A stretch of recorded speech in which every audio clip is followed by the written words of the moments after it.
Doctor care homeopathy అన్ని బ్రాంచ్ల్లో free consultation మరియు 25% అన్ని మందులపైన గొప్ప డిస్కౌంట్. నిజంగా చాలా దురదృష్టం ఏంటంటే ఆంధ్రప్రదేశ్ ప్రజలు చీత్కరించుకున్న సిగ్గు లేకుండా మళ్ళీ ఆంధ్రప్రదేశ్లోకి వచ్చి ఇక్కడ పిల్లలు ప్రజలు సుఖంగా ఉంటే చూసి సహించలేక ఎలా విషం చిమ్ముతున్నారు తెలుగుదేశం పార్టీ వాళ్ళు జనసేన వాళ్ళని మొన్న యువగళం ఫినిషింగ్ సభలో మనం చూసాం. ఈరోజు పిల్లలందరూ కూడా ఈ పోటీ ప్రపంచంలో నిలదొక్కునే విధంగా బైజూస్ కంటెంట్తో 8th క్లాస్ నుంచి ట్యాబ్స్ ఇస్తుంటే ఆ ట్యాబ్స్లో పిల్లలు అశ్లీలమైనవన్నీ చూసి చెడిపోతున్నారు అని సిగ్గు లేకుండా దిగజారుడు రాజకీయాలు చేస్తున్నారు. ఎందుకంటే ఈరోజు పిల్లలు చక్కగా చదువుకోవాలన్న ఒక మంచి ఉద్దేశంతో జగన్మోహన్ రెడ్డి గారు ఈ బైజూస్ కంటెంట్తో ఉన్న ట్యాబ్స్ ఏవైతే 33,000 పర్ స్టూడెంట్కి అయినా కూడా ఇవ్వటం అనేది మనం గమనించాలి. ఇందులో సబ్జెక్ట్ తప్ప వేరే ఏమీ ఉండదు. వేరే ఏ యూట్యూబ్లో లేదా నెట్లో ఓపెన్ చేసి చూసేంత పరిస్థితి గవర్నమెంట్ ఇచ్చే ట్యాబ్లో లేదు. కాబట్టి ప్రతిపక్షాలు భయపడాల్సిన అవసరం లేదు. ఇలాంటివి లోకేష్ బాగా చూస్తాడేమో, అందుకే అతనికి ఎప్పుడూ కూడా ఇలాంటి ఆలోచనలు వస్తుంటాయని నాకు అనిపిస్తుంది.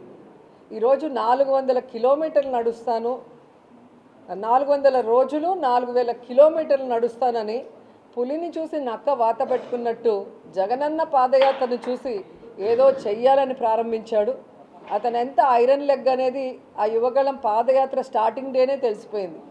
ఆయన ఇంట్లో రిలేటివ్ అయిన తారకరత్న ఆయన కళ్ళ ముందరే చనిపోతుంటే కూడా పట్టించుకొని ఎమోషన్ లేని ఫెలో ఐరన్ లెగ్ అనే చెప్పచ్చు లోకేష్ని. ఇప్పటికి మీరు చూస్తే 400 రోజులు కాదు కదా, నాకు తెలిసి 40 రోజులు కూడా కంటిన్యూస్గా నడిచినట్లేడు. నిన్నేమో 200 రోజులు అన్నట్టుగా వాళ్ళు ఆ మీటింగ్లో అన్నారు.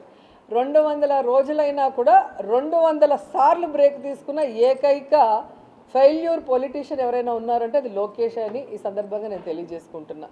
ఎందుకంటే ఆయన ఇక్కడ నడిచిన దానికన్నా హైదరాబాద్కి ఢిల్లీకి తిరిగిందే ఎక్కువగా కనిపిస్తుంది. సో పాదయాత్ర కంటిన్యూస్గా ప్రతి ప్రాంతంలో చేసినప్పుడే అక్కడున్న అన్ని వర్గాల ప్రజల కష్టసుఖాలు తెలుసుకునే అవకాశం ఉంటుంది. వాటికి భవిష్యత్తులో ఏం చేయాలన్న ఆలోచన చేసే అవకాశం ఉంటుంది. అసలు పాదయాత్రే ప్రజల్లో చేయకపోతే ఎక్కడి నుంచి ప్రజల సమస్యలు వీళ్ళు తెలుసుకొని ఏ విధంగా వీళ్ళు చేయబోతారు? అండ్ వీళ్ళకి నేను చెప్పేది, ఈ రాష్ట్రంలో అయితే ఏ సమస్య లేదు. జగన్మోహన్ రెడ్డి గారి పరిపాలనలో ప్రతి కుటుంబంలో ఎంతమంది వెల్ఫేర్ స్కీమ్స్కి ఎలిజిబిలిటీ ఉంటే అందరికీ ఇస్తున్నారు. అలాగే డెవలప్మెంట్ చేస్తున్నారు. విద్యా వైద్య రంగంలో ₹1 ఖర్చు లేకుండా అన్ని పిల్లలకు అందిస్తున్నారు. కాబట్టి మీరు ఇక్కడ నడవాల్సిన అవసరం లేదు. మీరు నాన్ లోకల్ పొలిటీషియన్స్ కాబట్టి మీరు నాన్ లోకల్ అయిన హైదరాబాద్లో పోయి కూర్చోండి అని కూడా చెప్తున్నాను. ఎందుకంటే రాబోయే ఎన్నికలు 4 కోట్ల లోకల్ ఓటర్స్కి 4 నాన్ లోకల్స్కి జరగబోతుంది 2024లో. ఆ 4 కోట్ల ఓటర్స్ ఆంధ్రప్రదేశ్లో జగనన్నతో ఉన్నారు. ఆ 4 నాన్ లోకల్స్ ఎవరంటే చంద్రబాబు నాయుడు, బాలకృష్ణ, లోకేష్, పవన్ కళ్యాణ్.